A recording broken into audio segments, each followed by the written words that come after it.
हल्क़े assembly Karwan के कुल हिंद मजलिस इत्तेहादुल मुस्लिमीन के रुकन असम्बली कौसर मोइनुद्दीन ने बल्दिया के ओहदेदारों के साथ टोली चौकी और लंगर हौस के मुख्तलिफ़ इलाक़ों में तफसीली पैदल दौरा किया। रुकन असम्बली ने आवाम से फ़र्दन मुलाक़ात करते हुए मसाइल को दरियाफ़्त किया।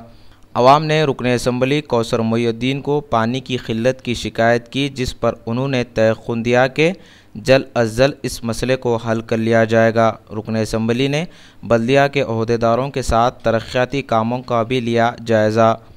ओहदेदारों को रुकन असम्बली ने हिदायत दी कि जल्द अज़ जल्द कामों को मुकम्मिल करें, जिस पर ओहदेदारों ने दिया तयक़ुन।